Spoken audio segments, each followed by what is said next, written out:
दूसरा वर्जन है किसी के पास?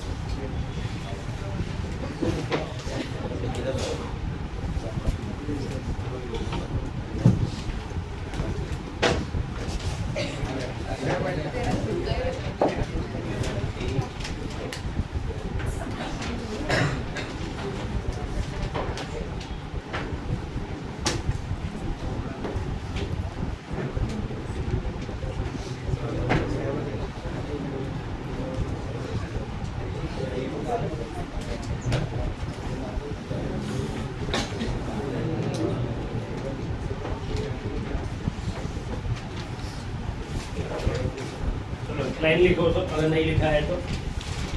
Higher the electron density on an atom, higher the electron density on an atom,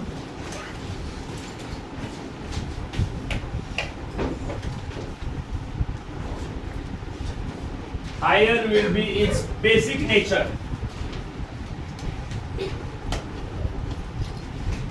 Higher will be its basic nature. Lewis base ज्यादा होगा.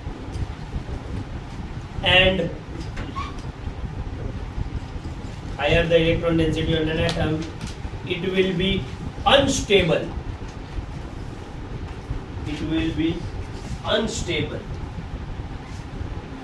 तो अगर एक नेगेटिवली चार्ज स्पीसीज या न्यूट्रल स्पीसीज के ऊपर इलेक्ट्रॉन डेंसिटी ज्यादा है तो उसके ऊपर चार्ज ज्यादा होगा. चार्ज ज्यादा होगा तो पहले भी एक लेक्चर में लाइन लिखाया था कि कोई भी स्पीसीज में अगर एटम के ऊपर जितना ज्यादा चार्ज होता है उतना वो अनस्टेबल होता है, बट वो एक स्ट्रॉन्ग बेस कहलाएगा. अब यहाँ पर मैंने लिखा है लुईस बेस कहलाएगा. लेकिन बहुत बार कुछ ऐसा भी होता है. कैसा होता है? तो हम लोग एक थियरी पढ़ रहे हैं जिसको बोलते हैं लॉवरी ब्रॉन्स्टेड थियरी या फिर Brønsted theory of acid and base. इसको वापस रिविजिट करते हैं और देखते हैं कि इसका और डीपर मीनिंग क्या है. पानी में जाने के बाद, और नहीं तो भी ये ब्रेक हो जाता है H+ और Cl- में. क्या ये अमोनिया प्रोटॉन एक्सेप्टर है? प्रोटॉन एक्सेप्टर है ये, इसीलिए हम इसको ब्रॉन्स्टेड एसिड बोलते हैं. क्या बोलते हैं? तो आई हो तो प्रोटॉन एक्सेप्टर्स होते हैं ब्रॉन्स्टेड बेस.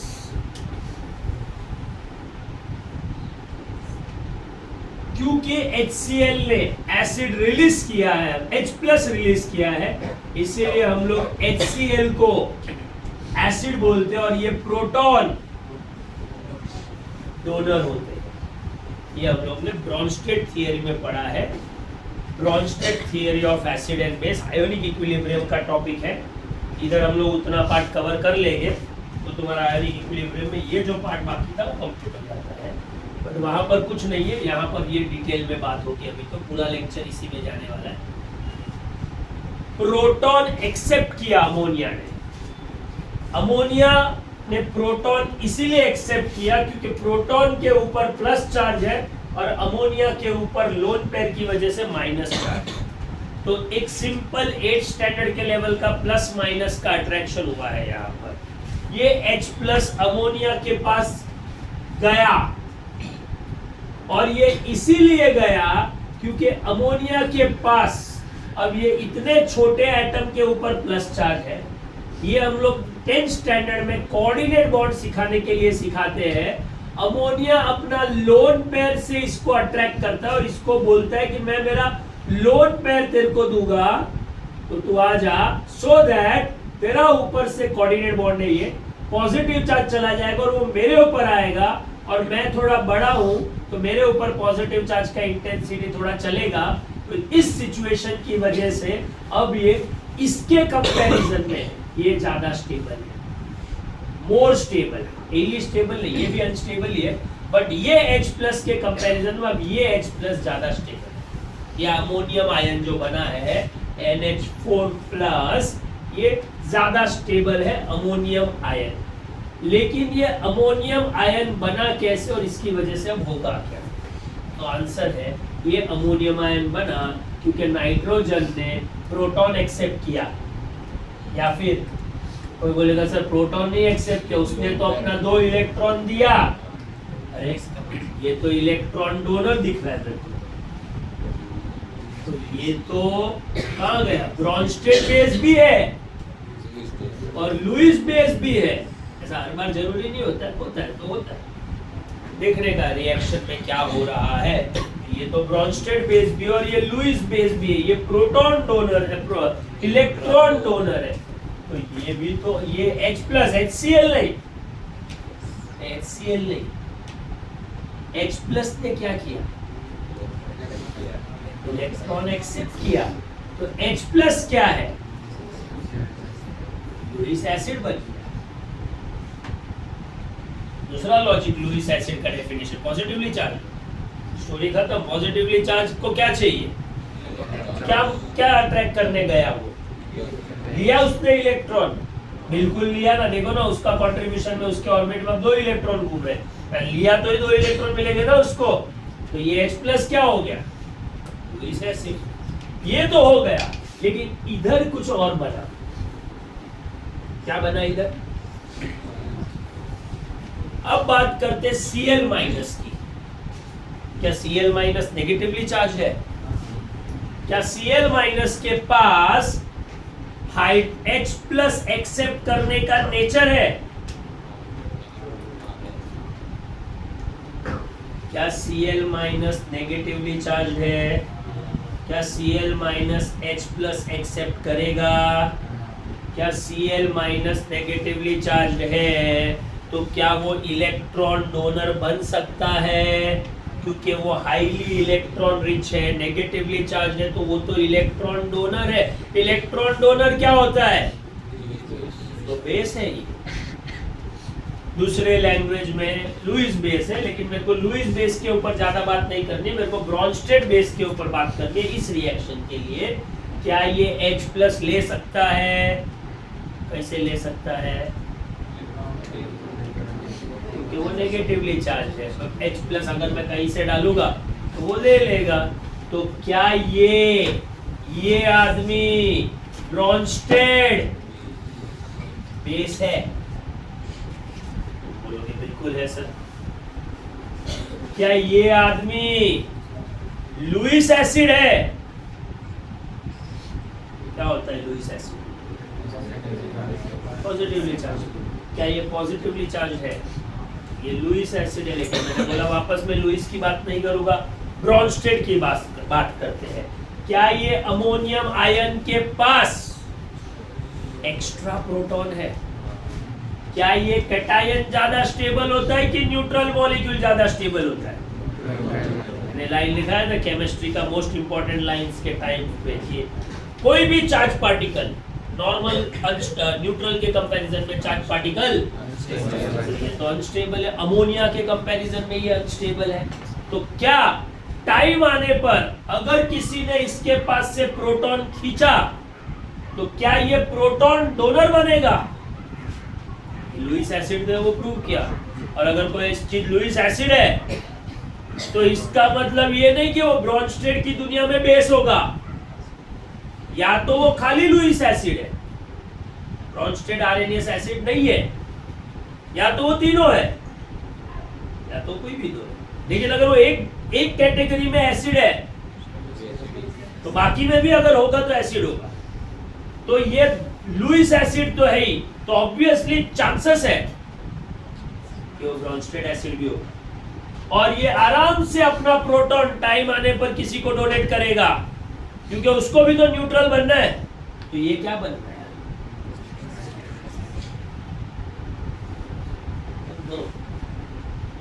ये क्या है? ये अमोनिया जो कि ब्रॉन्स्टेड बेस है, जैसे अमोनिया ने प्रोटॉन एक्सेप्ट किया वो ब्रॉन्स्टेड एसिड बन गया। तो अमोनिया और उसका ब्रॉन्स्टेड एसिड, अमोनिया बेस है, उसका ब्रॉन्स्टेड एसिड अमोनियम है, वो दोनों में किस बात का डिफरेंस है? ये कैसे उसको एक प्रोटॉन का और HCl, यही था ना HCl का, ये H प्लस, ये तो ब्रोंस्टेड एसिड है, HCl लिख लेता हूं इधर, HCl ब्रोंस्टेड एसिड है, प्रोटॉन डोनर है उसमें, और Cl माइनस तो ब्रोंस्टेड बेस निकला, ये एसिड और ये ब्रोंस्टेड बेस, ये दोनों में किस बात का डिफरेंस? इसका मतलब जब कोई भी ब्रोंस्टेड बेस, अब मैं खाली बेस बोलूंगा, ब्रोंस्टेड नहीं बोलूंगा, कोई भी बेस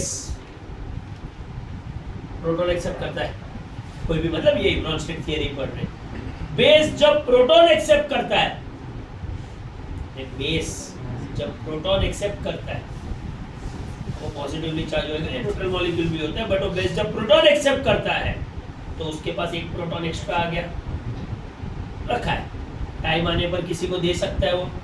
तो कोई भी बेस जब प्रोटॉन एक्सेप्ट करता है तो वो एसिड बनता है, और कोई भी एसिड जब अपना प्रोटॉन छोड़ देता है तो वो एनायन बनेगा, और एनायन तो बेस होता है। इसका मतलब एक एसिड जब प्रोटॉन छोड़ देता है, छोड़ दिया है, ये बचेगा क्या? बेस बचेगा, कॉमन मैन की लैंग्वेज में एनायन, बराबर। ये एनायन, ये बेस किसमें से बना है? इसीलिए ये एक पेयर है, पेयर, इसमें से ये बनेगा, और बेस जब प्रोटॉन एक्सेप्ट करता है एसिड बनता है। ये भी एक पेयर है, और ये दोनों को एक दूसरे का कॉन्जुगेट एसिड बेस पेयर बोलते हैं। अगर ये मेरा मेन एसिड है रिएक्टेंट के साइड का, तो उसका कॉन्जुगेट बेस होगा, एसिड का कॉन्जुगेट बेस होता है, तो इस बेस का ये कॉन्जुगेट एसिड, इसका कॉन्जुगेट एसिड क्या है? तो तुम बोलोगे सर ये तो अभी तो फिलहाल तो ये बेस है, इसके अंदर H प्लस डाल दो तो जो मिलेगा वो एसिडिक होगा, वो सब्सटेंस, वो स्पीसीज एसिडिक होगी, और उसको इसका कॉन्जुगेट बेस बोला जाता है। और ये पूरा थियरी ब्रोंस्टेड थियरी का एक एक्सटेंशन है, जिसको conjugate acid base pair theory बोलते हैं। हर एसिड का कॉन्जुगेट बेस होता है। कैसे बनता है कॉन्जुगेट बेस? वो एसिड जब H प्लस छोड़ता है, एक H प्लस, सिर्फ एक H plus, for example H2SO4 gives 2H plus plus SO4 2 minus, बराबर ना? क्या सल्फेट आयन प्रोटॉन लेगा? बिल्कुल लेगा, वो बिल्कुल लेगा। कितना भी स्ट्रॉन्ग एसिड है, मैंने सिखाया था, कोई भी एसिड 100% स्ट्रॉन्ग नहीं होता है। ये अगर प्रोटॉन लेगा तो इसका ये प्रोटॉन लेगा तो ये क्या हो गया? बेस हो गया, ब्रोंस्टेड बेस हो गया, तो इसका कॉन्जुगेट एसिड की तरह।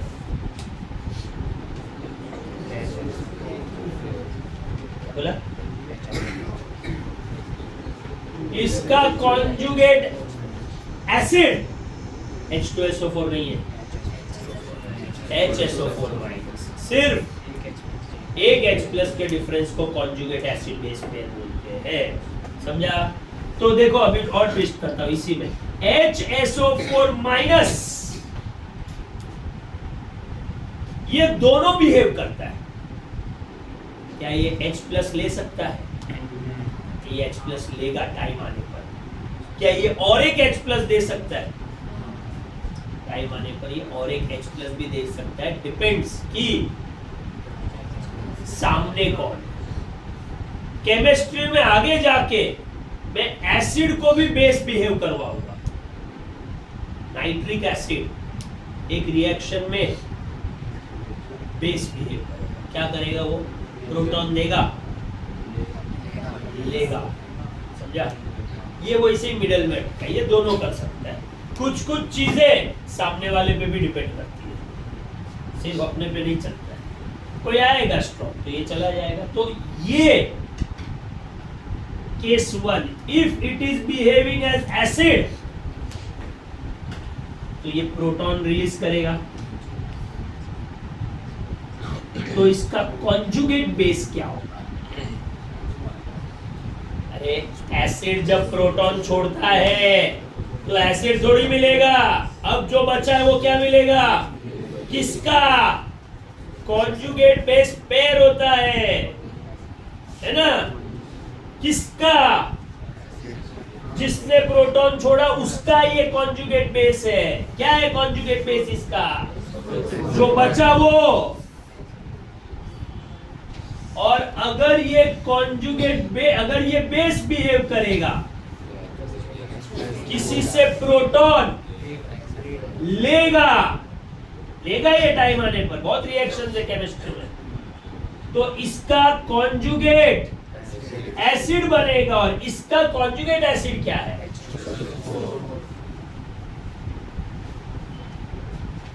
समझा स्टोरी? इसको बोलते हैं कॉन्जुगेट एसिड बेस पेयर। अब इसको आगे बढ़ाते हैं।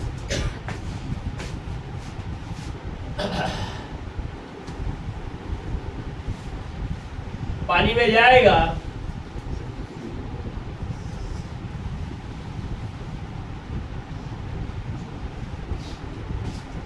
आगे आयोनिक इक्विलिब्रियम, जो तुम्हारे लिए आयोनिक इक्विलिब्रियम, क्योंकि तुम लोग एक्सपर्ट लोग आयोनिक इक्विलिब्रियम पर,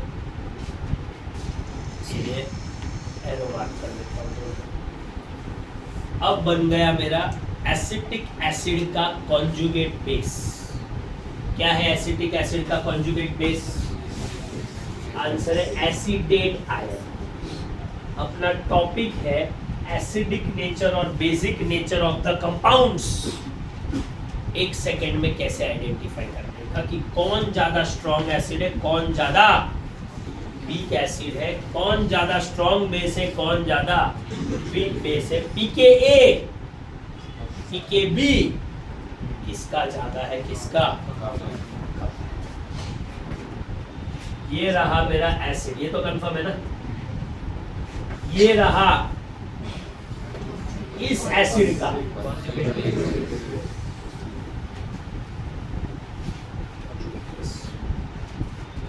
अब जब मैंने ये एसिटिक एसिड को वाटर में डाला, तो स्टार्टिंग में अज्यूम करते हैं, हाइपोथेटिकल सिचुएशन बना रहा हूं, अज्यूम करते हैं, और आयोनिक इक्विलिब्रियम के टाइम पे भी मैंने ऐसे एक्सप्लेन किया है, इसलिए ऑलरेडी मैं कर चुका हूं। बहुत सारे एसिटिक एसिड के मॉलिक्यूल डिसोसिएट हो गए इनटू एसिटेट आयन और H+ है, फिर दोनों चिटक जाते हैं, फिर पीछे acetic molecule acetic acid molecule बनेगा, फिर थोड़े और हो गए, फिर हो गए, ऐसे चलता रहेगा और एक पॉइंट पे क्या आ जाएगा? बरोबर है?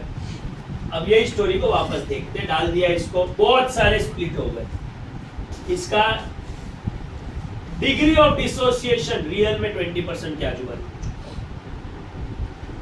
अज्यूम करते हैं at time t equal to 0 जब मैंने ये डाला तो 80% डिसोसिएट हो गए। ये सब इरेज करने वालों, खाली एक्सप्लेन करने के लिए बता रहा हूं। अब अगर ये एसिटेट आयन, ध्यान से सुन, अगर ये एसिटेट आयन अनस्टेबल है, एसिड का कॉन्जुगेट बेस, क्या बोला मैंने? जोश जोश में मैंने बहुत ज्यादा H+ पानी में छोड़ दिए, लेकिन अब जो एसिटेट आयंस बन रहे हैं या बन गए हैं वो बहुत अनस्टेबल है, मतलब उनके ऊपर नेगेटिव चार्ज की क्वांटिटी किसी के भी कंपैरिजन में, सब कंपैरेटिव है ये। तो अभी तो मैं तुमको खाली यही एक्सप्लेन कर रहा हूं, बट ऐसे एक्सप्लेन नहीं होता, ये किसी के साथ कंपेयर होगा। तुमको पूछा जाएगा कि acidic acid is more acidic या लेस एसिडिक, तो मोर की बात आ रही है तो कंपैरेटिव है ना, तो किसी न किसी के साथ कंपेयर होगा। अभी के लिए मैं इसको ऐसे ही एक्सप्लेन कर रहा हूं। अब एसिटेट आयन को पता चला कि भाई मैं तो बहुत अनस्टेबल हो गया, और मेरे ऊपर नेगेटिव चार्ज की डेंसिटी ज्यादा है सपोज, तो नेगेटिव चार्ज अगर इधर ज्यादा है तो ये H प्लस क्या करेगा, तो क्या चाहिए इसको, नेगेटिव। नेगेटिव किसके पास है, और ये बहुत स्ट्रॉन्ग इंटेंस नेगेटिव है। कैसे पता चला, क्योंकि मैं बोल रहा हूं अनस्टेबल। तो ये क्या करेगा H प्लस, अट्रैक्ट हो जाएगा, वापस चिटक जाएगी, हो गया। 80% डिसोसिएट हुए थे, अब खाली 20% डिसोसिएट। इसी लॉजिक से तुम लोग अगर वाटर कम डालोगे, वाटर, तो एसिटिक एसिड इतना ज्यादा डिसोसिएट नहीं होगा, क्योंकि पानी कम है। ये एनायन और ये कैटायन को हाइड्रेट करने के लिए वाटर मॉलिक्यूल्स अवेलेबल, तो दोनों एक दूसरे को अलग हो गए। अब सामने ही देख रहे, क्या करेंगे, वापस चिपक जाएंगे, समझा। ये अलग टॉपिक है, हाइड्रेशन का लॉजिक है उसमें। उसी से प्रूव होता है कि जितना पानी ज्यादा डालते हैं उतना अल्फा बढ़ता है, ओसवाल्ड बाबा। यहां पर अलग टॉपिक है, वो भी करेक्ट है, ये भी करेक्ट है, दोनों एक दूसरे को सपोर्ट करते हैं। Higher the negative charge on conjugate base, higher the intensity of negative charge on conjugate base, वो प्रोटॉन को, ये तो मैंने हाइपोथेटिकली बताया, पहले डालूंगा फिर छोड़ेगा, सब ऐसा टाइम पास होगा, लेकिन ये पूरा प्रोसेस 1 सेकंड में होता है। Higher the negative charge on conjugate base, वो प्रोटॉन को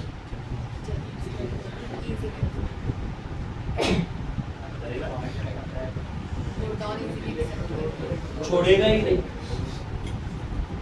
छोड़ूंगा ही नहीं भाई। जैसे मैंने ये छोड़ा, ये मेरा प्रोटॉन है कैप, अगर छोड़ने पर ये अनस्टेबल हो जाता है तो क्या करेगा ये, जैसे ये छूटा, इन अदर वर्ड्स छोड़ा ही नहीं, बर्नर के नीचे आ गया, सपोज थोड़ा एनर्जी मिल गया, छूट गया, लेकिन ये अनस्टेबल हो गया, वापस पकड़ लेगा, खुद अट्रैक्ट हो जाएगा ना, ये भी अट्रैक्ट हो जाएगा। इसको भी क्या चाहिए, नेगेटिव चार्ज। इसके पास भर भर के एटम के, कोई तो भी एक एटम के ऊपर नेगेटिव चार्ज है, चिपक जाएगा, समझा कि नहीं। तो फाइनल कंक्लूजन ये है कि कोई भी एसिड का अगर तुमको एसिडिक नेचर पूछा तो तुमको उसका कॉन्जुगेट बेस, जो कि 90% केसेस में एक एनायन होगा, वो देखना है। Higher the stability of anion, ये स्टेबल है, ये निकल गया, ये खुल गया, बॉन्ड टूट गया, ये अभी भी स्टेबल है, कहां जा रहा है, क्या फर्क पड़ता है इसमें। ऐसे इसके बहुत सारे भाई बंधु, सबने H प्लस छोड़ दिया, इनको कोई फर्क नहीं पड़ता है सॉल्यूशन का एसिडिक नेचर, क्योंकि ये एनायन कॉन्जुगेट बेस। कोई भी एसिड का एसिडिक नेचर पढ़ रहे हैं हम लोग, दुनिया में जितने भी कंपाउंड है सबका एसिडिक नेचर पढ़ने वाले।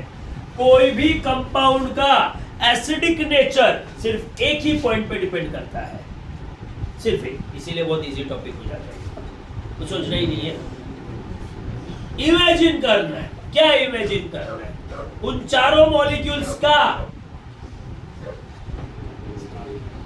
मॉलिक्यूल की स्टेबिलिटी से कुछ नहीं होता है,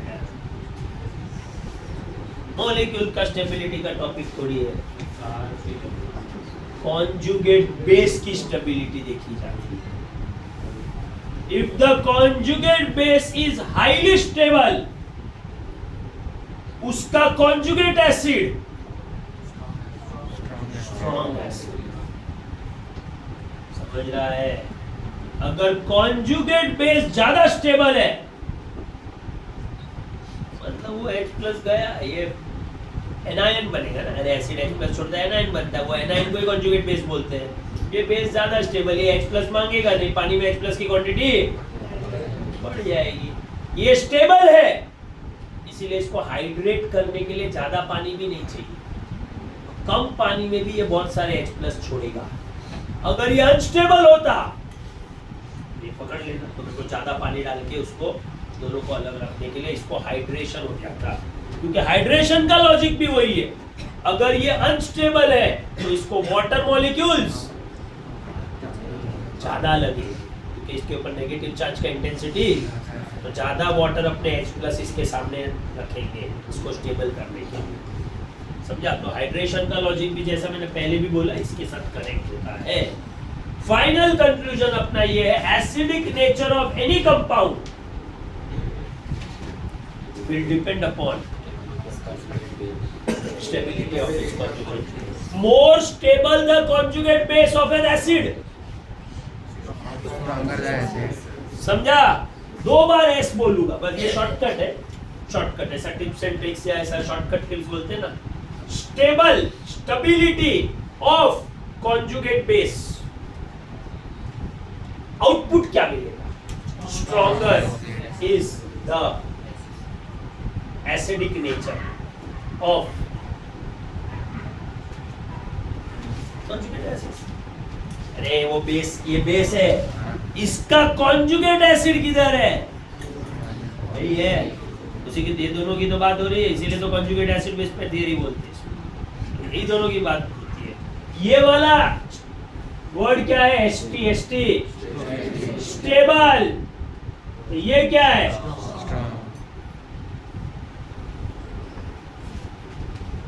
समझ रहे हैं ना? कॉन्जुगेट बेस एक एनायन है, कोई मॉलिक्यूल भी हो सकता है, अच्छी बात है। मॉलिक्यूल अगर है कोई कॉन्जुगेट बेस, ऑब्वियसली वो तो एक एनायन के कंपैरिजन में और ज्यादा स्टेबल है, कुछ भी हो सकता है। समझा?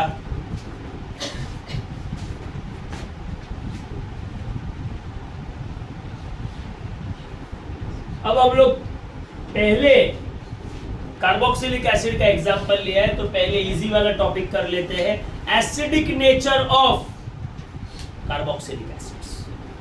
बरोबर है? उसमें मैं एक एग्जांपल लेता हूं। अच्छा चलो मिक्स कर देते हैं, छोड़ो। फर्स्ट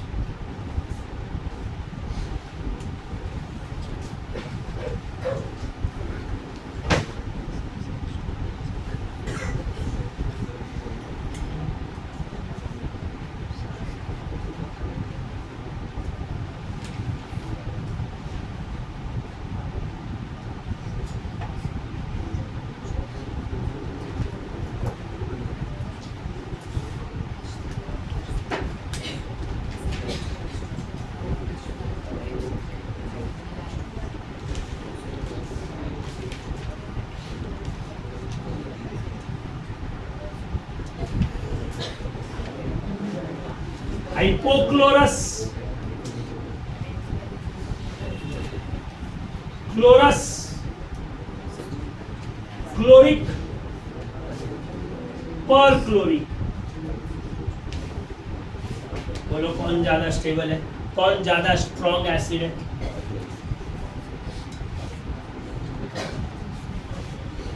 तो आंसर है, क्या मालूम कौन ज्यादा स्ट्रॉन्ग एसिड है?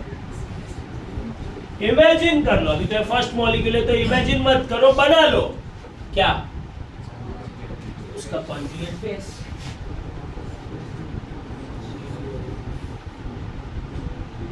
अब तुमको रेजोनेंस, इंडक्टिव इफेक्ट, ये सब के तो तुम लोग दिग्गज लोग हो।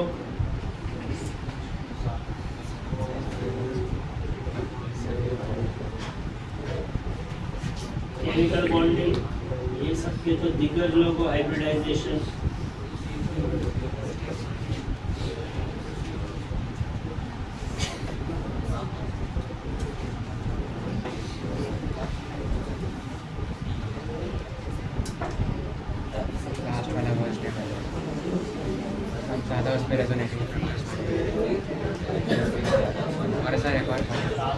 इसका स्टेबिलिटी का ऑर्डर दे दो तो इसका एसिडिक नेचर का ऑर्डर मिल जाएगा।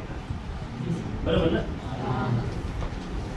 तो इसका स्टेबिलिटी का ऑर्डर जो होगा वो उसका एसिडिक नेचर का ऑर्डर होगा, इसका उसका। और ये टाइम पास थोड़ी में पर क्लोरिक एसिड एसिड्स की दुनिया में टॉप में आता है, सल्फ्यूरिक एसिड के ऊपर आता है थोड़ा सा। और सल्फ्यूरिक एसिड और परक्लोरिक एसिड के मिक्सचर को सुपर एसिड, समझा? Higher the number of resonating structure, वो ज्यादा स्टेबल है। रेजोनेंस में गया पूरा नेगेटिव चार्ज, चारों ऑक्सीजन के ऊपर घूम रहा है, हाईली स्टेबल, समझा? 50 एग्जांपल देखने वाले हैं हम लोग, देखते हैं।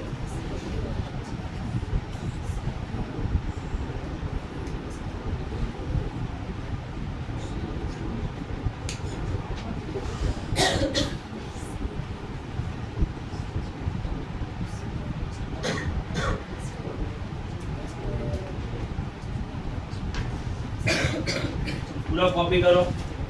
वाटर, अल्कोहल और फिनॉल, कौन सबसे ज्यादा एसिडिक है, कौन सबसे कम एसिडिक है?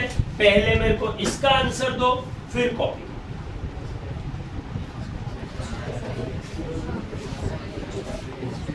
बना लो कॉन्जुगेट बेस यार, इतना जल्दी कहाँ हवा में काम कर रहे हो? बनाओ पहले, किधर भी लिख लो, जिधर से स्टार्ट कर रहे हो उधर ही लिखो, कोई बात नहीं, सब समझ में आएगा स्टडी करोगे तब।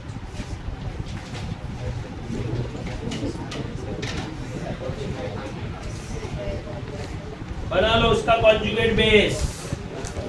तीनों का एसिडिक नेचर चेक करना है, चाहे वो एसिड हो या ना हो, अपने को मालूम नहीं है। अपने को बोला एसिडिक नेचर, तो उसका कॉन्जुगेट बेस बनाकर ही पता चलेगा कि कौन ज्यादा स्ट्रॉन्ग एसिड है, कौन ज्यादा वीक एसिड है। देख के नहीं पता चलेगा, चलना चाहिए, फ्यूचर में पता चलेगा देख के।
सब्सटेंस, ऐसा कुछ नहीं पॉजिटिव और नेगेटिव एसिड नहीं बिहेव कर सकते, वो भी एसिड बिहेव कर सकता है।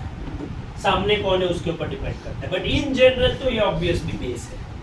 लेकिन मेरे में है, किसी को भेजूंगा जो ये भी H+ खींच लेगा, लेकिन अभी वो टॉपिक नहीं। अभी टॉपिक है पे कोई भी पॉजिटिवली चार्ज स्पीशीज अगर H+ छोड़ेगा, तो पॉजिटिव चार्ज छोड़ दिया ना, तो वो न्यूट्रल बन जाएगा।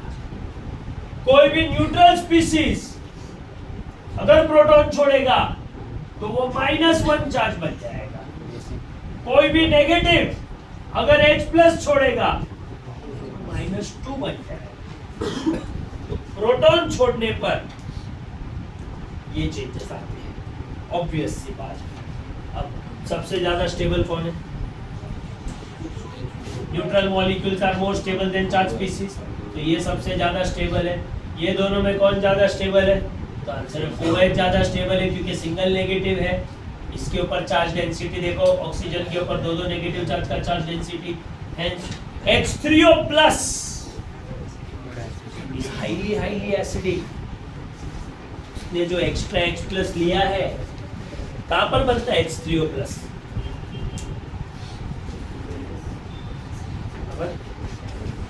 कहां पर बनता है H3O+? पानी में एसिड डाल दो, एसिड का H+ वाटर को जाके चिटक जाता है, H3O+ बन जाता है। वो एसिड ही है, H+ ही है ये। और एक एग्जांपल है,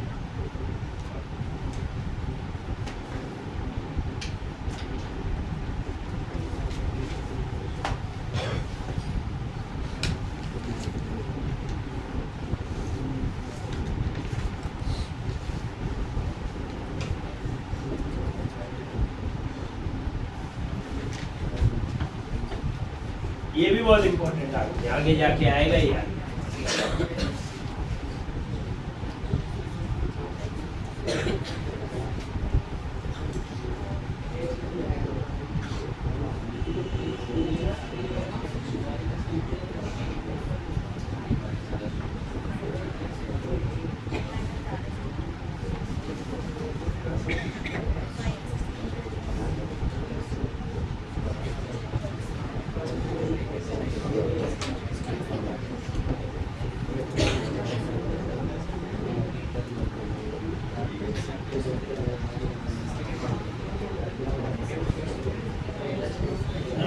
बोलो जल्दी।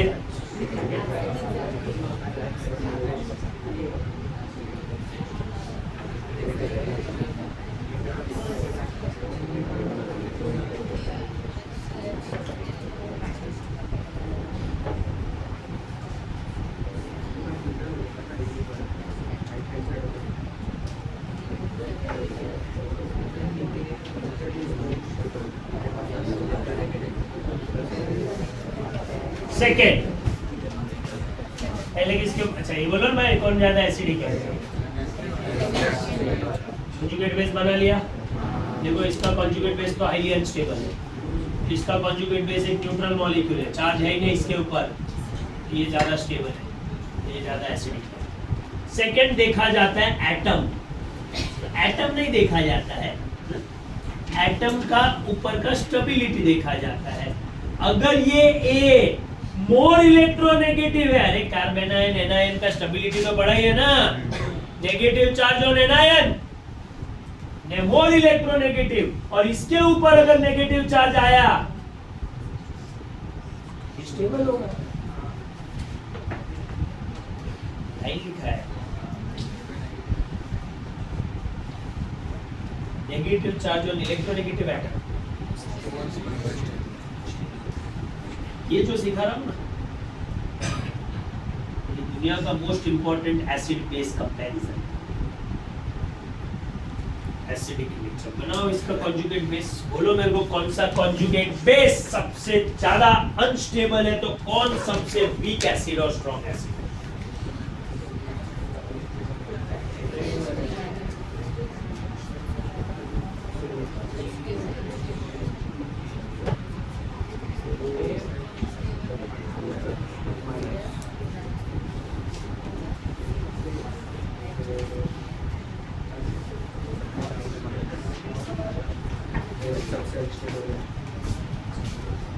नंबर चल रहा है 1 2 3 4 5 6 50 करते जा रहे हैं।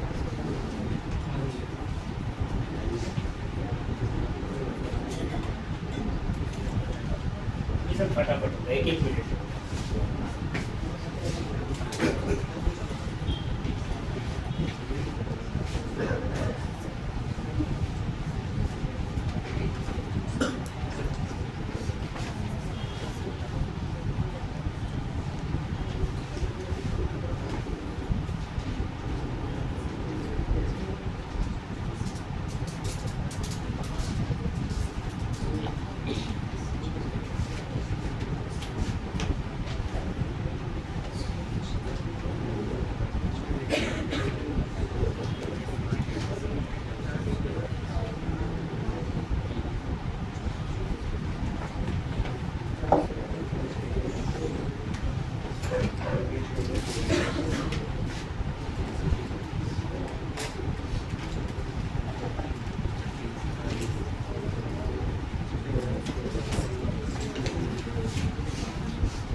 वो है ये,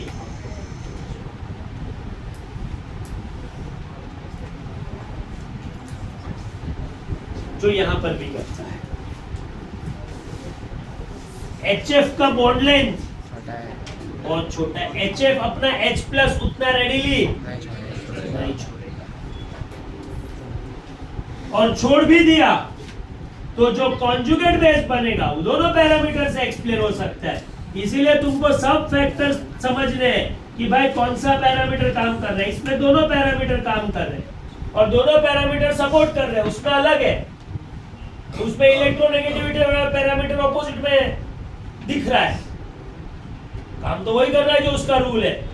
इलेक्ट्रोनेगेटिव ऑक्सीजन ज्यादा स्टेबल होगा और नेगेटिव चार्ज, लेकिन यहाँ पर बॉन्ड लेंथ वाला पैरामीटर इतना स्ट्रांग हो रहा है कि एसएच बॉन्ड लेंथ इतना बड़ा है कि वो बॉन्ड ब्रेक करना बहुत इजी हो जा रहा है। वो बॉन्ड फटाफट ब्रेक हो रहा है, वाटर का बॉन्ड ब्रेक ही नहीं हो रहा है, H+ छोड़ ही नहीं रहा है, वाटर इधर आ जाते हैं। खाली एक पैरामीटर पे काम नहीं होता है। फ्लोरीन के ऊपर भी एक नेगेटिव चार्ज है, क्लोरीन के ऊपर भी एक नेगेटिव चार्ज है। कौन सा नेगेटिव चार्ज ज्यादा स्टेबल है? तो आंसर है उसके लिए तुमको देखना पड़ेगा स्पेसिफिक चार्ज डेंसिटी। किसके ऊपर depend? Charge to radius ratio. जितना स्पेसिफिक चार्ज डेंसिटी ज्यादा होगा उतना वो अनस्टेबल है। अनस्टेबल है ये, अगर ये अनस्टेबल है तो ये H+ छोड़ेगा ही नहीं, क्योंकि बाद में वो अनस्टेबल हो जाता है कंपैरेटिवली। प्लस बॉन्ड लेंथ क्या है? Left to right. तो ये बॉन्ड तोड़ना, इसलिए तीसरी बार बता रहा हूं, HI is a very strong acid. उधर बॉन्ड लेंथ का पैरामीटर ज्यादा डोमिनेंट हो गया। बायोलॉजी में होता है ना डोमिनेंट जीन, जब वो डोमिनेट करता है तो फिर उसके हिसाब से काम होगा, उसका इफेक्ट ज्यादा आ रहा है। सेम लॉजिक नीचे वाले मॉलिक्यूल में आएगा। करो मिथाइल अल्कोहल, मिथाइल मरकैप्टन।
ध्यान से देखो, इसका एक एग्जांपल देता हूं मैं तुमको। ऑब्वियसली बहुत सिंपल एग्जांपल दूंगा, चलो कर लो। ये कंपाउंड एसिडिक है कि नहीं? कोई भी कंपाउंड पहले तो ये, अरे एसिड, ये नहीं पता चलेगा कि कौन ज्यादा एसिडिक है, ये भी पता चलेगा कि एसिडिक है कि नहीं। ये लो, सॉरी, ये तो तुमको करना है। क्या करना है एसिडिक नेचर चेक करने के लिए? बनाओ इसका कॉन्जुगेट बेस। कहां से प्रोटॉन निकालोगे? अरे ये sp2 हाइब्रिडाइज्ड प्रोटॉन है, ये sp3 हाइब्रिडाइज्ड प्रोटॉन है, sp3 बॉन्ड बड़ा होता है कि sp2 बॉन्ड बड़ा होता है? क्या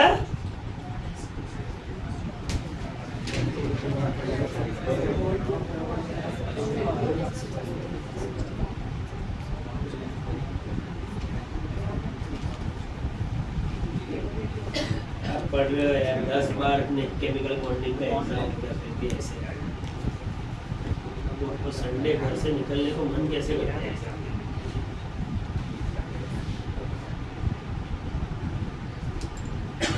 sp3 बॉन्ड बड़ा होता है। अगर तुम लोग 10 to 12 आवर्स नहीं पढ़ रहे हो तो तुम्हारा मैं गारंटी के साथ बोल सकता हूँ सीईटी में भी कुछ नहीं होने वाला। जेई तो तुम कर ही नहीं रहे हो, सीईटी वाले बच्चे एटलीस्ट सीईटी तो कर रहे हैं। तुम्हारा अचानक में एक दिन तुमको पता चलेगा कि सीईटी वाले सेकंड फ्लोर वाले बच्चों से भी कम स्कोर आएगा तुम्हारा जब तुम सीईटी एग्जाम दोगे। तुम याद रखना, अगर 10 आवर्स नहीं पढ़ाए हो रही तुम्हारे हाथ से दोनों जा रहा है, सीईटी और जेई। तुम डिसाइड कर लो कि हाथ से क्या जाने देना। बाकी तो sp3 का बॉन्ड लेंथ बड़ा होता है क्योंकि sp3 हाइब्रिड ऑर्बिटल पतला और लंबा होता है। वो sp3 हाइब्रिड ऑर्बिटल ही प्रोटॉन छोड़ेगा। एक प्रोटॉन यहाँ पर भी है लेकिन ये नहीं छूटेगा।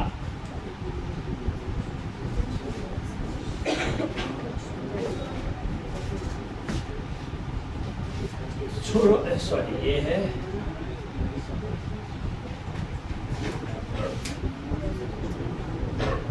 जल्दी 1 सेकंड का काम है। इसका रेजोनेंस, इसका स्टेबिलिटी हम लोग ने देखा है कार्बन आयंस का।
जब तुमको मालूम है कौन सा पैरामीटर चेक करना है तो देख लो कौन सबसे ज्यादा स्टेबल है।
चलो लेस एसिडिक सॉल्व भी नहीं करोगे क्योंकि मैंने कर दिया है ये। Oxides are highly unstable. इधर बोलो बना लो कॉन्जुगेट बेस। दो में तो बता ही सकते हो।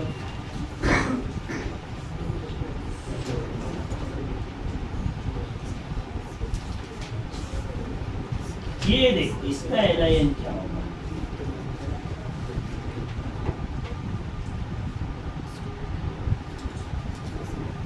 ये छोड़ दिया, ये छोड़ दिया। अब इसका रेजोनेंस अगर हो रहा है तो ये अच्छी बात है। देखो क्या बन रहा है रेजोनेंस स्टेबलाइजेशन से।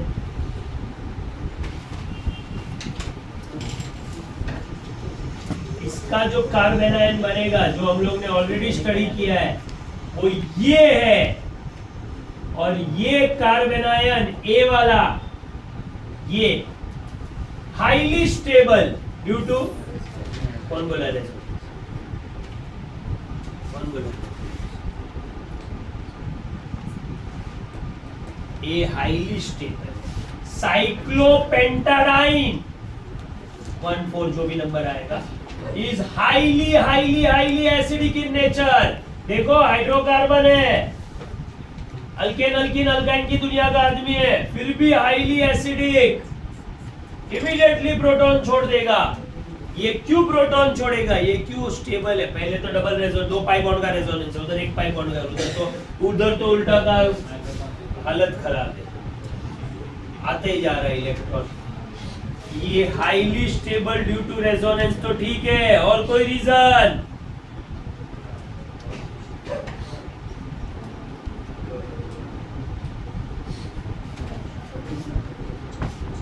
रेजोनेंस तो है ही, वो तो हो गया। और एक रीजन जो इससे भी स्ट्रॉन्ग है, अरे ये एरोमेटिक बन गया है, स्टोरी खत्म। एरोमेटिक बनता है तो 1 सेकेंड भी नहीं सोचेगा ये आदमी प्रोटॉन छोड़ने के लिए, क्योंकि highly stable due to aromaticity. ये तो फालतू है। 11th वाला करो।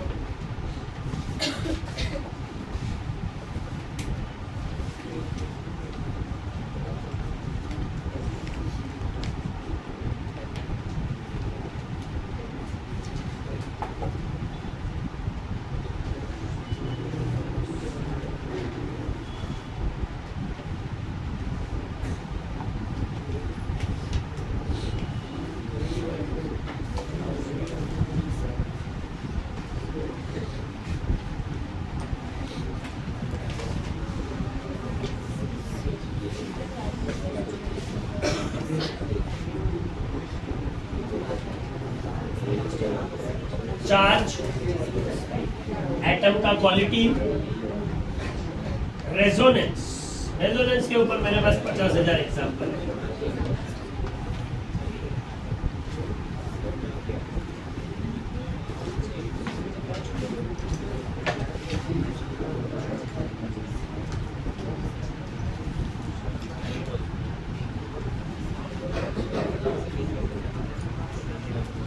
डाइपोल क्या है? डाइपोल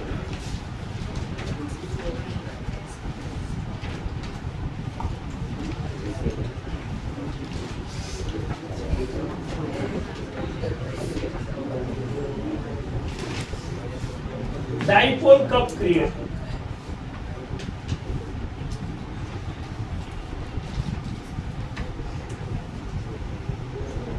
ये इजी है, फालतू है।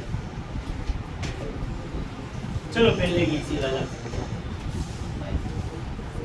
सब अल्कोहल्स की दुनिया स्टडी करते हैं। चलो ये 3 ही करो, इसका बनाओ स्टोरी।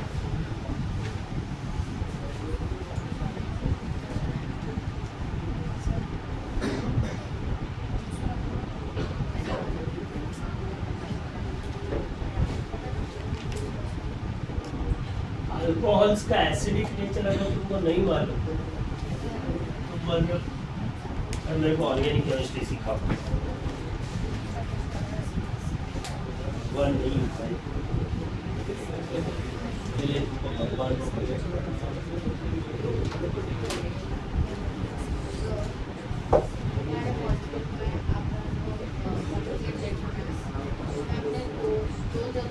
वो छोड़ो, इसका नाम है स्क्वेरिक एसिड।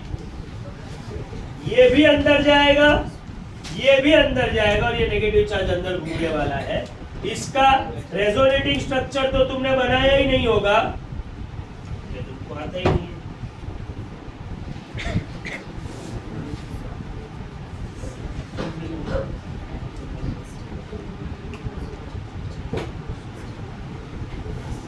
-2 और दोनों H प्लस है, वो बाजू में 2H प्लस।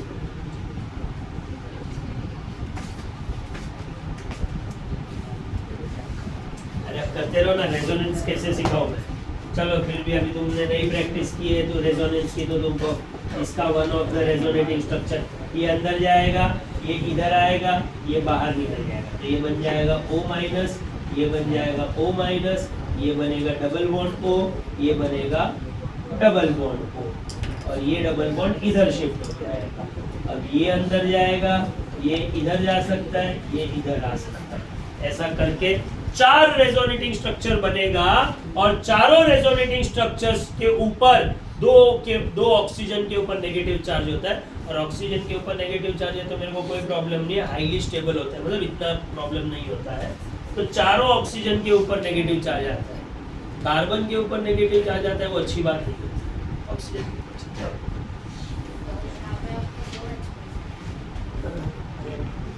वो H प्लस है तो दोनों ही निकलेंगे ना। क्या? अरे मैडम इधर एक H प्लस निकालूंगा मैं, ये एंटी एरोमेटिक बन जाएगा।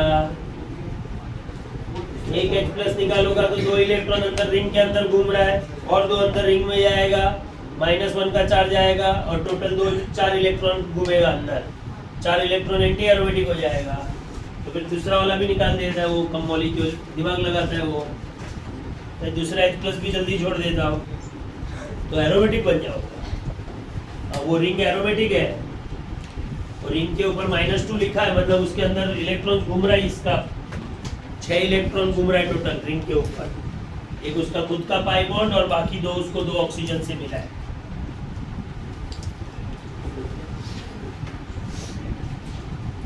चलो आ जाओ, नंबर 12 इधर है, नंबर 13 इधर है। इंडक्टिव इफेक्ट, डाइपोल मोमेंट बहुत इंपॉर्टेंट क्राइटेरिया और रोल प्ले करता है।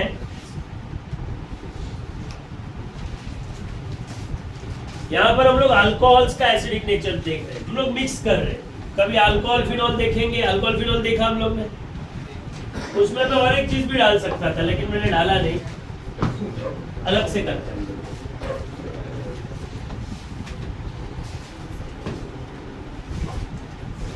ये लो लीजिए,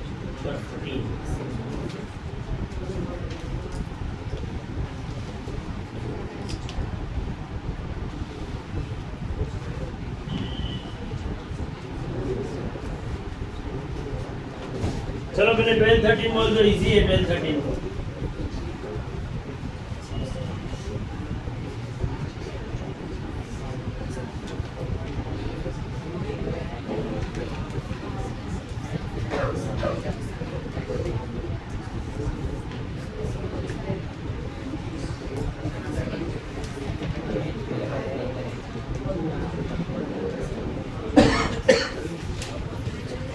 अरे बोलो ना जल्दी, क्यों टाइम पास कर।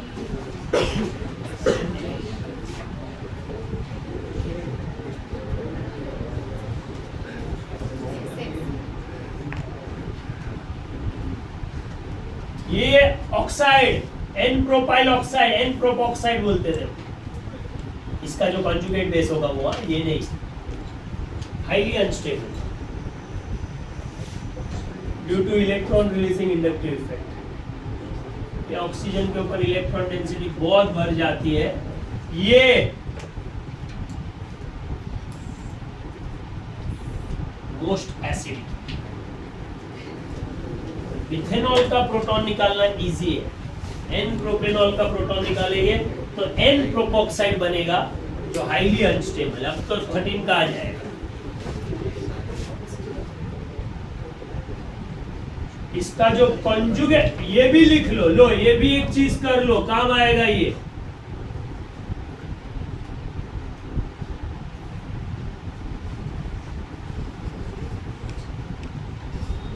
साइड में लिखो, जिधर लिखना है उधर लिखो। ये भी एक तरीके का आगे जाके न्यूक्लियोफाइल बेसिक नेचर, उसमें ये टॉपिक काम आता है। अरेंज कर लो, चाहिए तो अगर आगे पीछे लिखा है या ऑर्डर में लिखा है तो ऑर्डर डाल दो, इसका बेसिक नेचर का।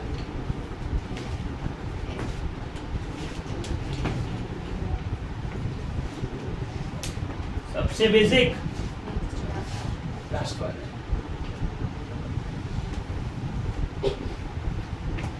इसीलिए उसका जो कॉन्जुगेट एसिड है वो लीस्ट एसिड।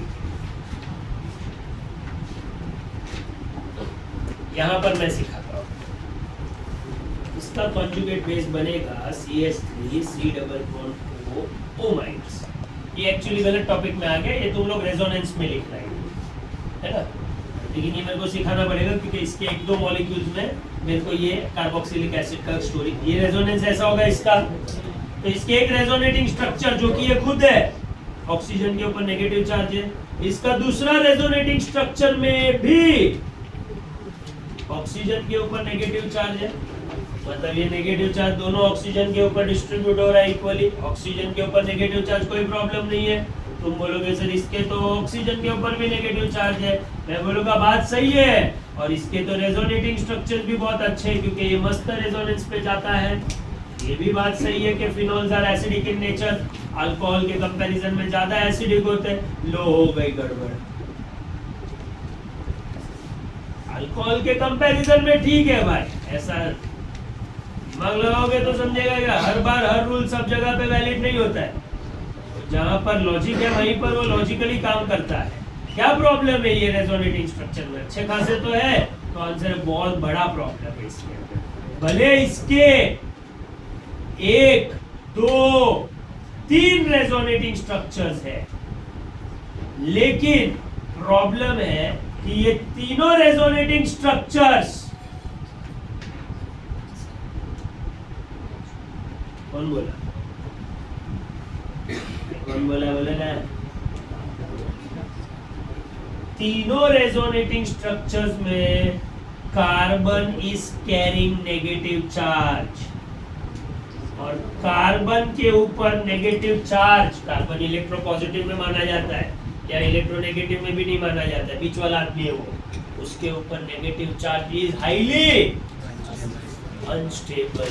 तो भले इसके 3 रेजोनेटिंग स्ट्रक्चर और इसके 2 रेजोनेटिंग स्ट्रक्चर है, लेकिन इसके दोनों रेजोनेटिंग स्ट्रक्चर्स हाईली स्टेबल है, इसीलिए रेजोनेटिंग स्ट्रक्चर हाईली स्टेबल है, ज्यादा स्टेबल है, तो ये प्रोटॉन वापस नहीं, क्योंकि इनके ऑक्सीजन के ऊपर नेगेटिव है, तो ठीक है H+ आएगा बाजू में, अरे ऑक्सीजन के ऊपर नेगेटिव है, मैं चाहता हूं उसके पास, नहीं जाएगा, वो देने वाला ही नहीं है, उसको अक्कल है ना, जब वो देने वाला ही नहीं है तो उसके पास जाएगा ये नहीं जाएगा, इधर जाएगा ये बिल्कुल जाएगा, क्यों? क्योंकि इसको नेगेटिव चार्ज चाहिए ही नहीं अपने सिर पे कार्बन को, तो ये उधर जाके अपना काम कर लेगा, हो गया स्टोरी खत्म। कौन ज्यादा एसिडिक है? अरे इसका तो सरनेम ही एसिड है, क्यों है? क्यों एसिडिक है?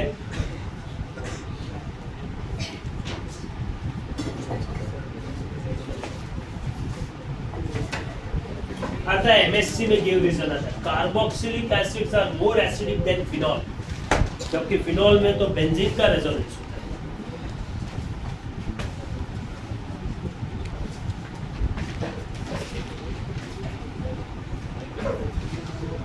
ये रेजोनेंस में लिखना अगर नहीं लिखा है तो।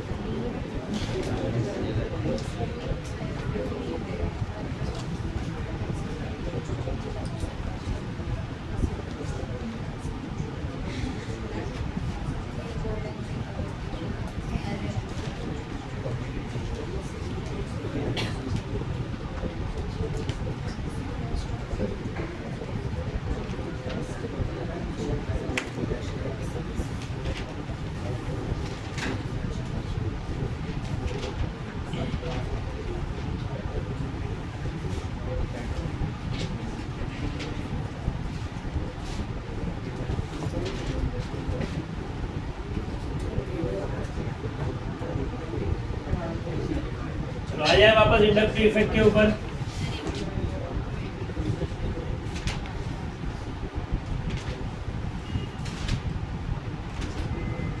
क्लोरोमिथेनॉल, चलो थोड़ा सा एक वेराइटी और डाल दूंगा ना तो तुम्हारा आंसर आ जाएगा, लेकिन डालते क्या बनाओ कॉन्जुगेट लिस्ट।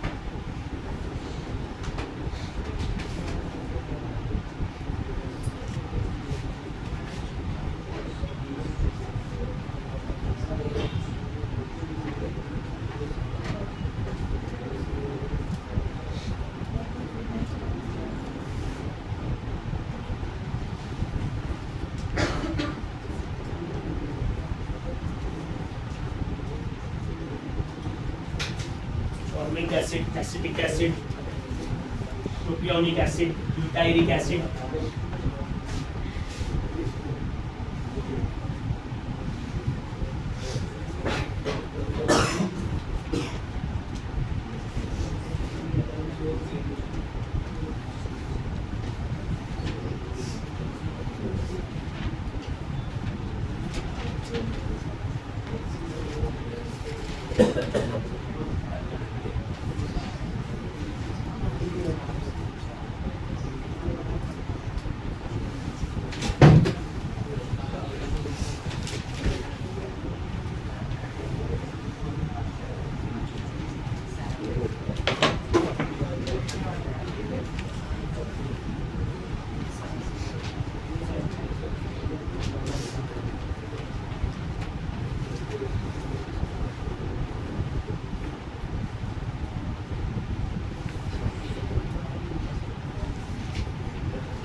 नहीं नहीं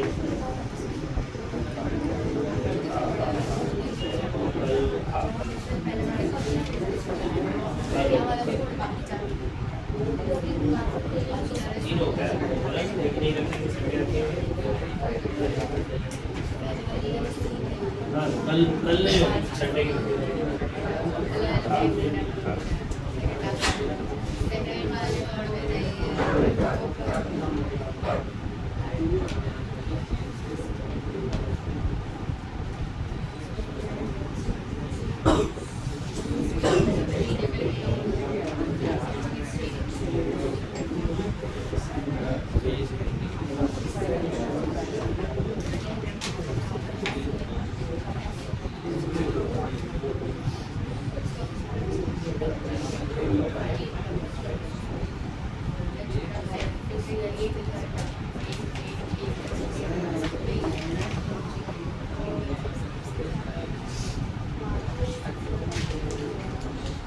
चलो सब इजी इजी दिया है पहले तो।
चलो भाई फर्स्ट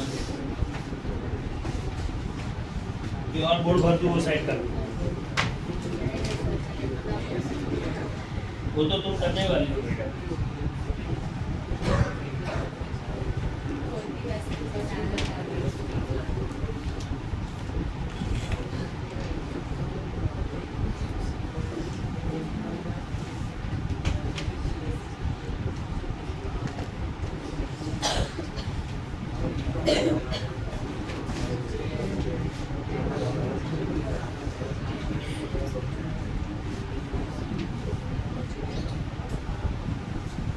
इजी है ये, इनफैक्ट टाइम पास है।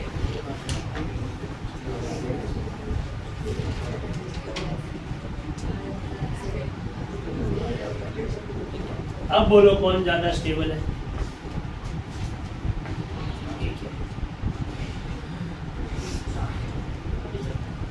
ये लास्ट। अरे दो क्लोरीन, क्लोरीन का बहुत स्ट्रॉन्ग माइनस आई इफेक्ट काम करेगा और कार्बन को इसको इलेक्ट्रॉन उतना रेडीली देने ही नहीं देगा, और देने नहीं देगा तो अच्छी बात है। ये ऑक्साइड मतलब ये ऑक्सीजन हाईली स्टेबल है, तो इसका एसिडिक नेचर ज्यादा होगा, इसका एसिडिक नेचर कम होगा। इसका तो एक कंक्लूजन ये भी है कि अगर मैं इलेक्ट्रॉन विड्रॉइंग ग्रुप लगा देता हूं कोई भी एसिड में, जितना ज्यादा इलेक्ट्रॉन विड्रॉइंग ग्रुप लगाएंगे उतना उसका कॉन्जुगेट बेस स्टेबल होगा और वो एसिड स्ट्रॉन्ग एसिड बनता जाएगा। ये सब बहुत ऐसा भगवत गीता का लाइन है मैडम, ये सब बोल के गए भगवान तुमको।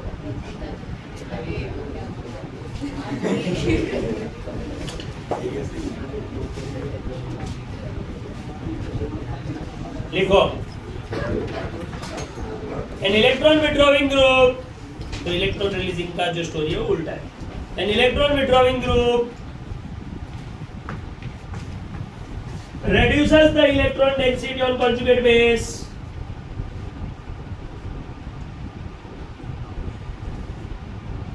reduces the electron density on conjugate base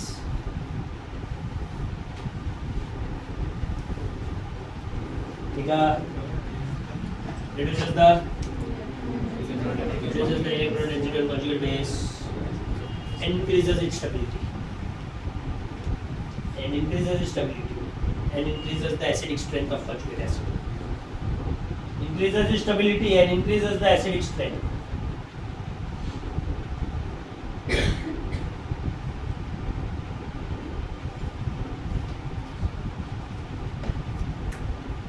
चलो नेक्स्ट फटाफट करो, चलो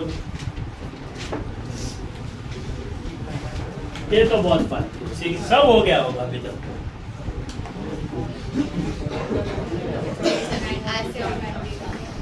एक बना लेता हूं खाली मैं कॉन्जुगेट बेस, दो बना लेता हूं, मतलब ये दो। देखो कार्बोक्सिलेट तो सब में सेम ही है, लेकिन ये कार्बोक्सिलेट को ये methyl group plus I effect से इलेक्ट्रॉन रिलीजिंग ग्रुप का काम करके इसके ऊपर इलेक्ट्रॉन डेंसिटी बढ़ा रहा है, स्टेबिलिटी कम कर रहा है, तो एसिडिक नेचर कम हो रहा है। तो ये सबसे ज्यादा acidic, as the carbon chain length increases acidic nature of carboxylic acid कम हो जाता है, क्योंकि हम लोग उसको बहुत स्ट्रॉन्गर इलेक्ट्रॉन रिलीजिंग ग्रुप लगा रहे हैं।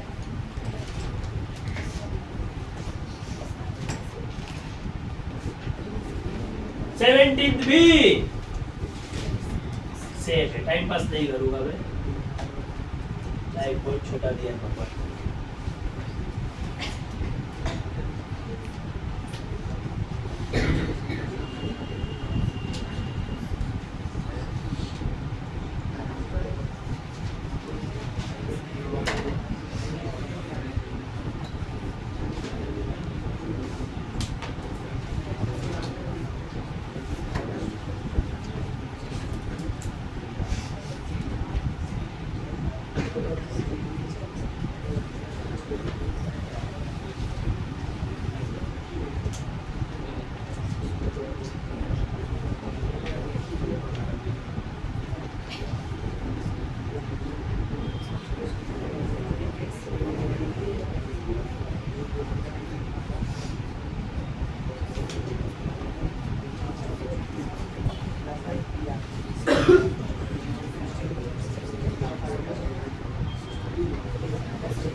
ये बोलो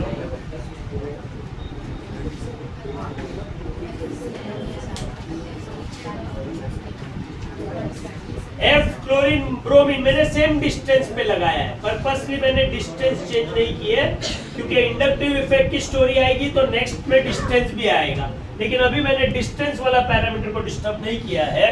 कौन ज्यादा स्ट्रांगली इलेक्ट्रॉन क्लाउड अपने पास खींचेगा?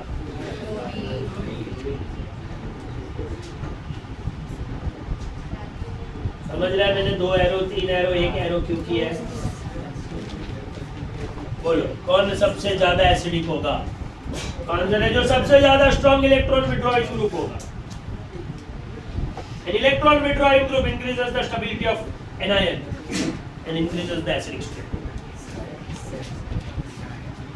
ऐसे चाहिए मैडम तुमको?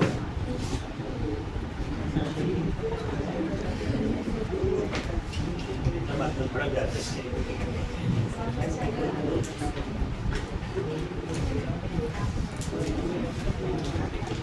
चलो बोलो, इसमें मैंने डिस्टेंस का खेल किया, इसमें मैंने पावर का खेल किया, ये ज्यादा पावरफुल विड्रॉइंग ग्रुप है तो यहाँ पर लिख दो पावर का पैरामीटर काम कर रहा है, यहाँ पर डिस्टेंस का पैरामीटर काम कर रहा है।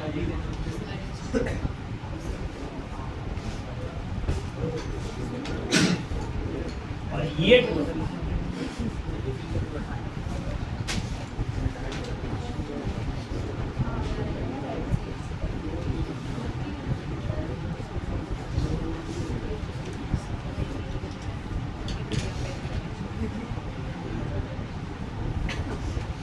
एसिटिक एसिड, नाम सुन लो, acetic acid, monochloro acetic acid, dichloro acetic acid, trichloro acetic acid, बहुत स्ट्रॉन्ग लोग है, बहुत केमिकल ये एसिटिक एसिड और ट्राइक्लोरो एसिटिक एसिड बहुत यूज होता है। बताओ एसिडिक स्ट्रेंथ। यहाँ पर मैंने पावर चेंज किया है, इलेक्ट्रॉन विड्रॉइंग ग्रुप का पावर, यहाँ पर मैंने इलेक्ट्रॉन विड्रॉइंग ग्रुप का डिस्टेंस चेंज किया है, यहाँ पर मैंने इलेक्ट्रॉन विड्रॉइंग ग्रुप का नंबर चेंज किया, नंबर मतलब क्वांटिटी।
चलो ये तो इजी है।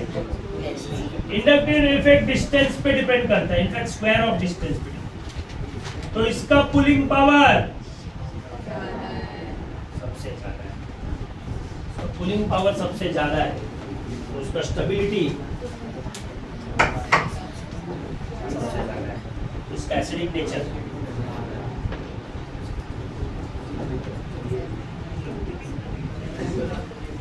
बराबर है 20 तो और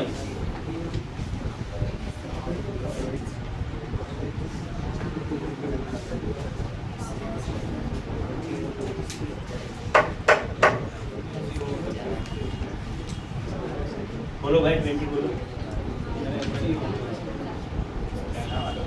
क्या बोलो?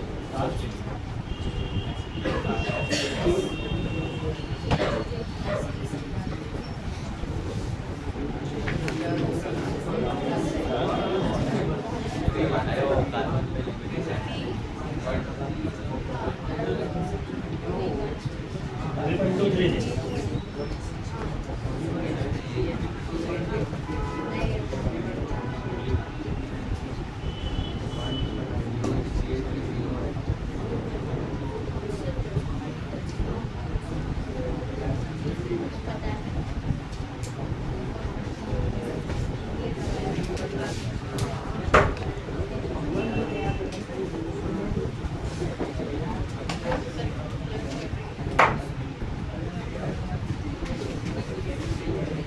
चलो मैडम ठंडी लग रहा है, एसी बंद करो, बोलो आंसर तो जल्दी।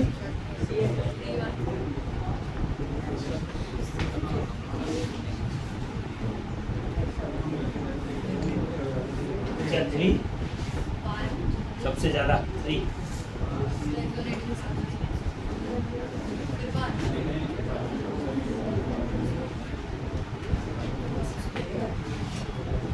21 करो, 22 इधर दिया है,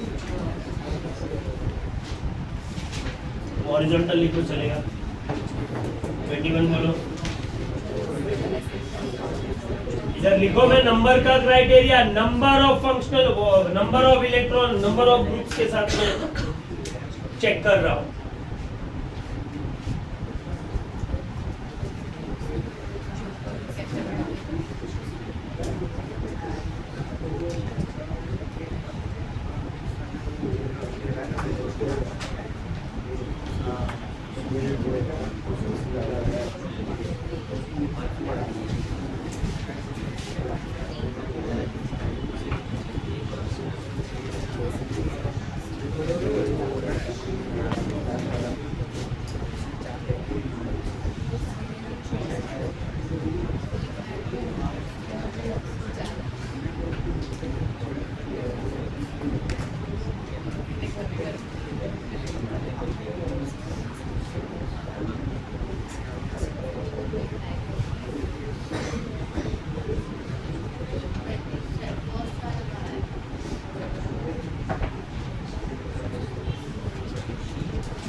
हो गया। अब मैं तुमको और एक हेल्प करता हूँ,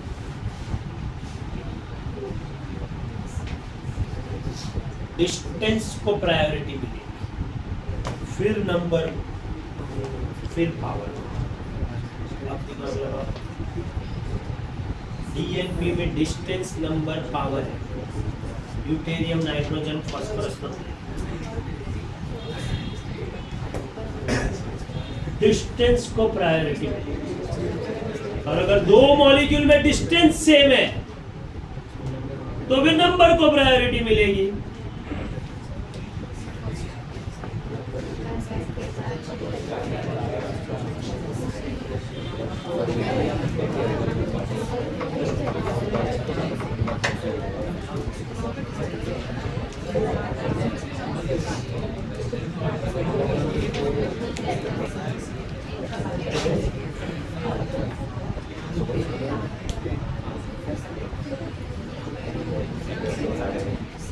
जस्ट तुम्हारा नॉलेज के लिए, ट्राइक्लोरो एसिटिक एसिड का एसिडिक नेचर का पावर अगर मैं एसिडिक एसिड के साथ कंपेयर करूं तो ये ऑलमोस्ट 20,000 टाइम्स मोर एसिडिक है कंपेयर टू एसिटिक एसिड।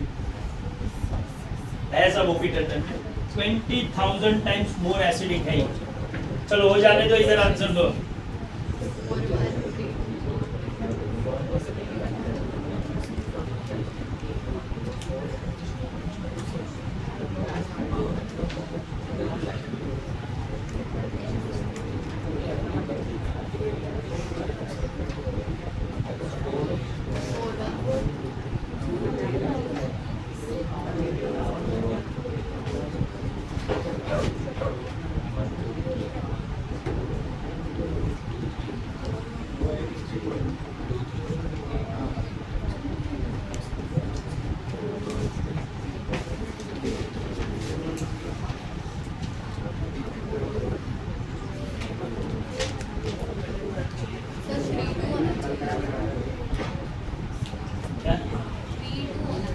और 2 में डिस्टेंस है तो नंबर और पावर में नंबर को प्रायोरिटी मिलेगा ना। नंबर उधर 3 फंक्शनल ग्रुप है, इधर एक ही है।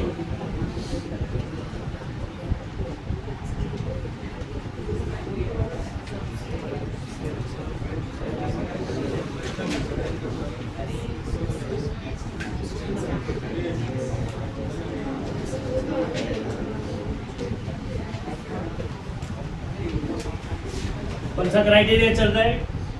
पहले लिया था हम लोग ने चार्ज ऑन द एटम, फिर हम लोग ने लिया था एटम, टाइप ऑफ एटम, फिर हम लोग ने लिया था रेजोनेंस, फिर डाइपोल। डाइपोल का मतलब इंडक्टिव इफेक्ट होता है। लास्ट है क्या टाइप का orbitals important.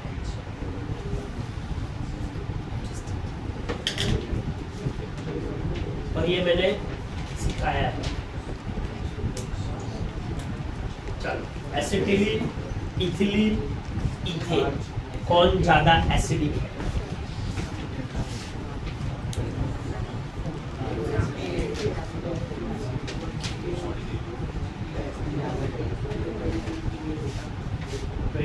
Four.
CET NEET में किसी का लेक्चर है इसके बाद?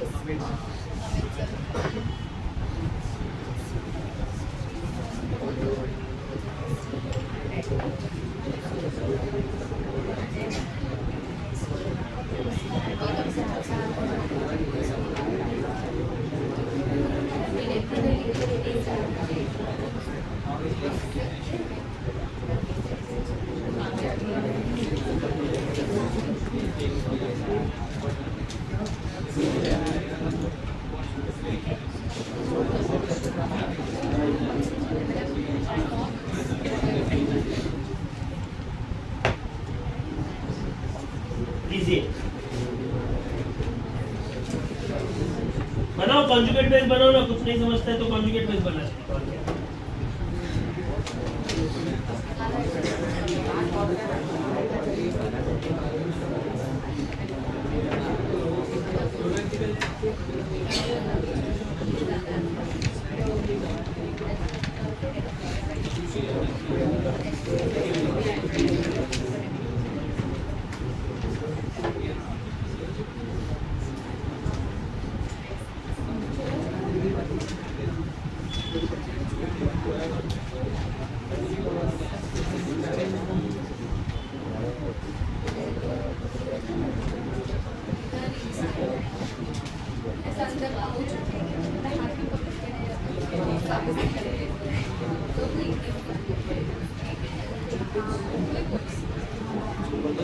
चलो बोलो,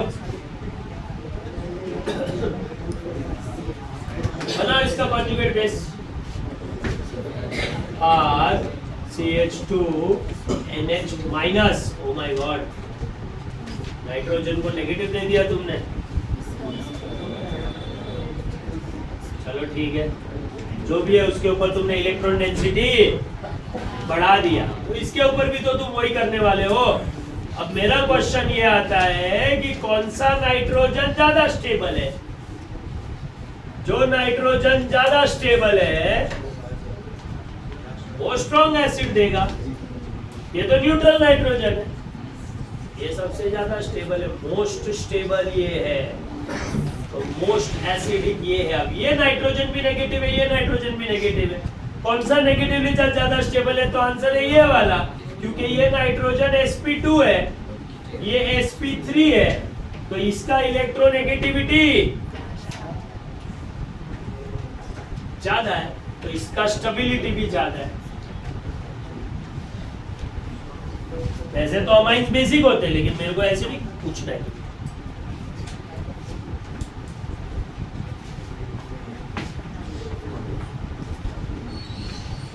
CKR हो गया, D हो गया, इंडक्टिव इफेक्ट हो गया, है ना? तो ऐड कर लो, ये 6 पैरामीटर पे तुम्हारा एसिडिक नेचर से कार्बन आयन का स्टेबिलिटी तुम चेक कर सकते हो। फॉर एग्जांपल,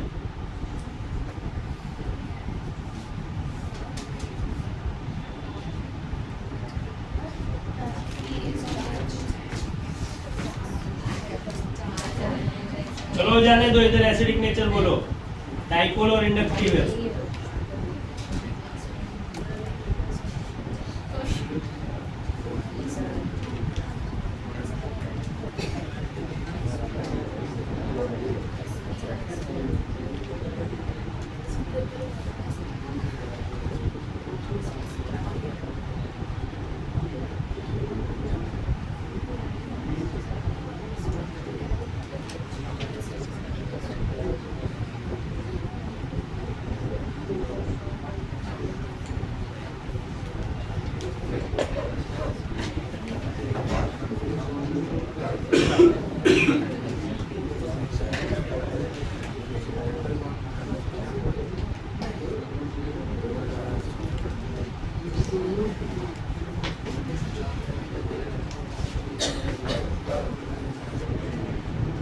अभी मैं सब मिक्स वैरायटी दूंगा।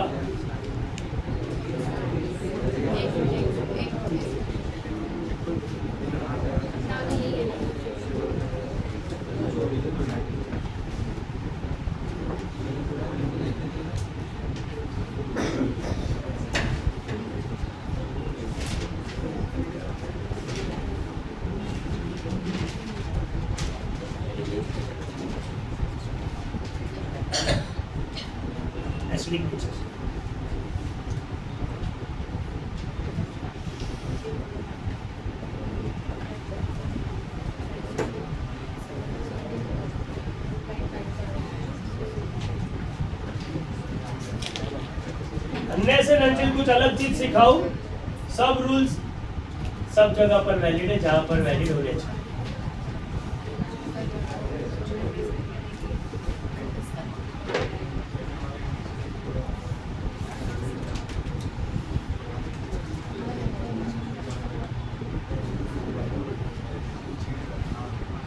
अब ऊपर मैंने फिनॉल लिया है तो फिनॉक्साइड आयन देखना है, कार्बोक्सिलिक भी लूंगा तो भी नहीं फर्क पड़ेगा। कार्बोक्सिलिक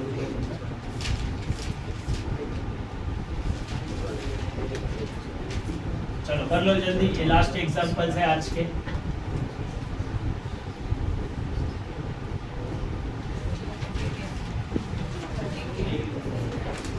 हुआ 30, कल नेक्स्ट लेक्चर में 20 होगा। मैंने जो किया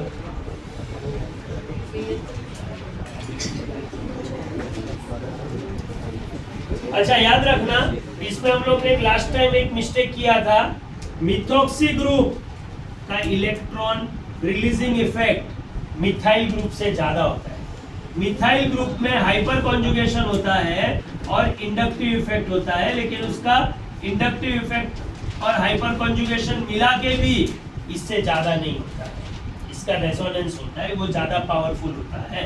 हाइपर कॉन्जुगेशन में अपने को बॉन्ड तोड़ना पड़ता है, तो ऑर्डर जो मैंने बताया था पहले, resonance is more powerful than hyper conjugation, more powerful than inductive. तो ये याद रखना और पीछे एक चेंज कर देना, एसिडिक नेचर या कुछ तो भी मैंने कराया था वहां पर कर दिया था, तो सही बात है। OH3 is a more powerful electron releasing group than methyl. चलो कर लो लास्ट, इसी के साथ आज का काम समाप्त होता है। कल थोड़ा सा एसिडिक नेचर करेंगे नेक्स्ट लेक्चर में, और उसके बाद बेसिक नेचर। बेसिक नेचर में एक ही आदमी स्टडी करना है, अमाइंस। इसमें थोड़े से और लोग एल्डिहाइड भी एसिडिक बिहेव करेंगे। सामने है ही नहीं तो बेचारा क्या विड्रॉ करेगा। 3 उसके बाद 1, ये तो और इजी है। रिलीजिंग ग्रुप एसिडिक नेचर कम करेगा, अरे रिलीजिंग ग्रुप एसिडिक नेचर कम करेगा तो विड्रॉइंग बढ़ाएगा। सबसे स्ट्रॉन्ग विड्रॉइंग 3 नंबर है, उसके बाद 4 नंबर, उसके बाद बेसिक आएगा 5, उसके बाद 2 और सबसे कम 1।